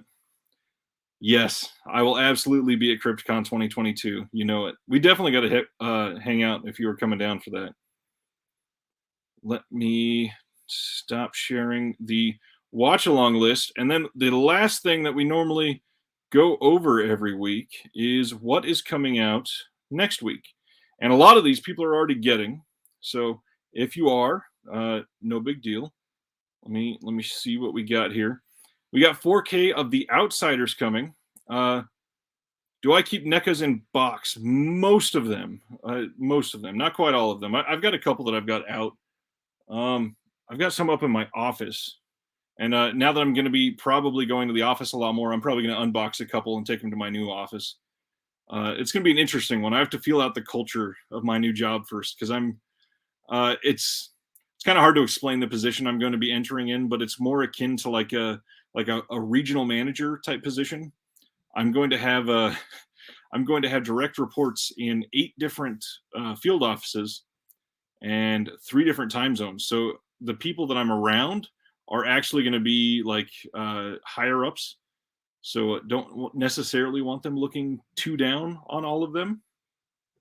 But yes, we're going to keep going here. We got Addams Family coming in 4K, which funny enough, we started to watch Addams Family with the kids today, which is one of the films from the watch along list for October. Evolution is coming out on Blu-ray finally. LA Story is coming from Lionsgate. The Hills Have Eyes in 4K. The Neon Genesis Evangelion. That is already in stock and shipping from Orbit if you wanted one of those. The 10 Commandments in 4K. And then we got some more archives. We got Fury, The Last of Sheila. We got Batman Year One in 4K. W.C. Fields' The Bank Dick from Kino. From what I hear, super shitty movie, Reminiscence. is coming in 4K. We are getting Barbara Stanwyck in Ladies They Talk About, 88 Films' first dual US and UK release of the Chinese Boxer. And yes, Cinema Classics has Chinese Boxer in stock already if you were wanting that. And I believe Orbit will have that in the next couple days as well. Another W.C. Fields title from Kino, It's a Gift. The Snowpiercer, the complete, I believe this is second season. Yes, second season. W.C. Fields in The Old-Fashioned Way. One more, Train to Rob. I think that's coming from Kino. From Full Moon, Mania Killer. And then I think that was the bulk of them. Film Detective, we are getting The Fabulous Dorseys. From Dread Pictures, we are getting Bad Candy. I think I just got that one in this week as well. I also got I will tease another upcoming video. I got I put out my video on bootlegs a couple weeks ago. I got I'll just show. I got a stack of boots in. I had somebody that I was talking to after that video got posted, and I had to get these. And I'm going to be going over some things. There's a couple things I said in that video that I want to smooth over for everybody and talk about them. And yeah, Flex, this is the biggest thing. I got to feel out whether to be professional or laid back. The lady that is supposedly going to be my boss is already showing that it's going to be fairly loosey goosey. However, she works in Denver, so I'm hardly ever going to see her. So it's going to be an interesting change. We'll see. I have not literally stepped foot in an office for work since January of this year. So it is going to be a big change to be going back into office for a little while. The standard releases for the Mondo Macabro stuff that came out recently will be coming out. Arrow re-upped their license on Chud, and they are re-putting that out. It is not going to be the limited edition where it's got the booklet and everything, just the standard edition. Coming Home in the Dark is getting pretty good reviews. That one is going to be available, and that has already come in at Orbit, I think, if you're super interested in that one. Val is also coming out from Dread. I just got that one in as well. And I think that was all of the ones that I'd seen. Yep, that's it.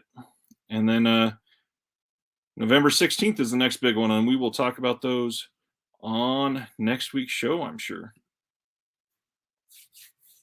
All right, so that is the bulk of them. Flex is saying, is it a business casual environment?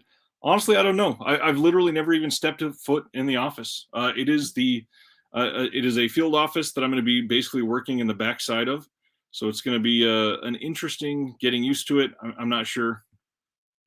Have a good night, John. I'm sure we'll be talking again. Darren says Powerhouse Indicator has 5 for £40 on Saturn Edition Blu-rays. That's pretty great. Their sale that just went over was the best prices I've ever seen from them, though.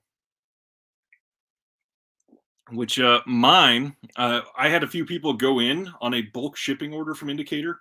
I'm going to be getting mine.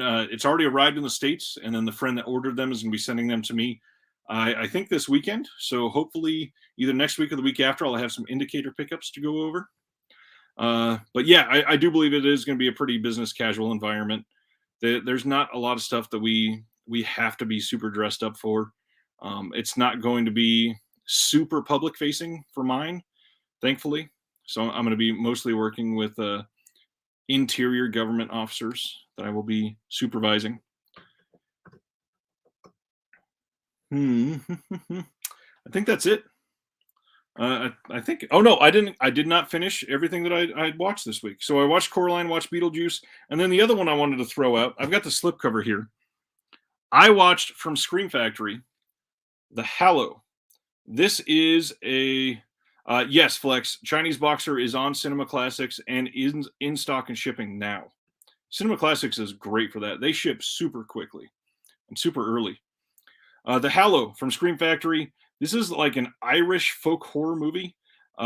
Think of it like sprites and fairies that end up being ominous and terrifying. The best thing about this movie is the practical effects. Genuinely really well done. The plot on this, however, does kind of tend to leave you wanting more. not in the way that you feel like you want more out of the story, but more in terms of you want it to be clean. It does get a little messy. Uh, Fun movie at least, not really anything super annoying. There's some genuinely pretty crazy scenes. If you are one that uh, shies away from body horror, this does have some things that kind of lean towards that side. For example, if you don't love the eye scene from Zombie, there's a really good eye damage scene in The Hallow. It works pretty well. There's a lot of moments that basically make you cringe, like the end of The Fly with Jeff Goldblum. There's some things that happen on screen that make you just recoil, not in a fear way, but more of like a oh my god, that was crazy way. But The Hallow was decent. I gave it 3.5 stars. I'd watch it again. There's probably some things that I missed that I would like more, but it's one that you could tell it's done by an indie director that had a decent budget for practical effects, and it was pretty effective. But I do have a lot more to watch from the October watch list. So hoping to catch up on that. We are continuing with our October watch list in this house until we are done with it. Like Santa Sangre, we have not gotten to yet, so I'm going to be showing my wife that for the first time. This is a big thing. The characterization was lacking in it. It was, again, practical effects were great, but that only gets you so far. I got to like the characters in it, and there was just not enough for me to grab onto.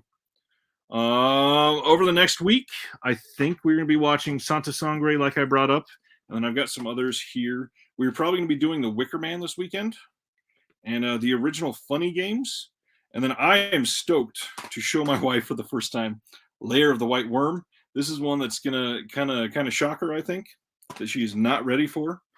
Got some others here, but yeah, it's gonna be an interesting time. I'm eager to get to stuff that's not on the list. I've been dying to watch some other movies, but I think that's probably going to be it, unless anybody else has any questions. I don't have any super deep diving conversations like we had last week. That's going to be super deep and emotional and meaningful. If you are looking for more of that, though, I got to say, our show on Tuesday that I did with Flip and Eric, the Asian movie enthusiast, was a really great episode this Tuesday. And if you weren't there live, go and watch the replay. It is a surprisingly great episode.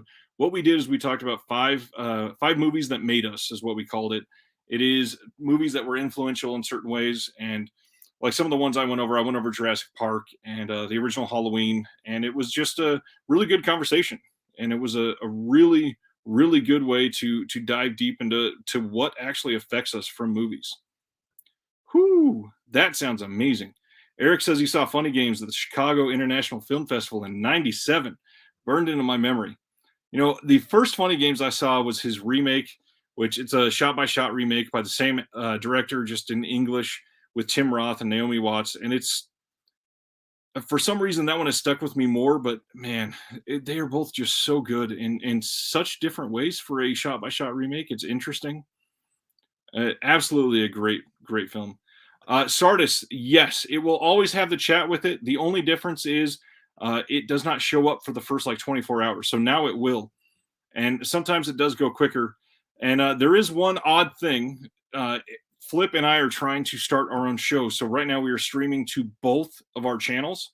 So sometimes there will be some responses that you will see on one channel and not the other. But I try to highlight as many of the comments as I can, just like I do on here. So most of the time you'll see most of them. There were some trolling comments from my Twitch on that night as well that we laughed about. But it was a really good episode on Tuesday. So if you're interested, go back and watch that live stream. I got to be honest, Eric, I've not seen any of his early films. I need to get in there and watch some of them because he's a really good director with a really good eye. Anyways, thanks for hanging out tonight, guys. I think I'm going to call it a night. It's been just over 2 hours, been a nice long show. If you got any questions, leave them in the comments, and I will get back to you like I always do. And that being said, like I always say to close these out, from one collector of goddamn everything to all of you. Have a good night, everybody.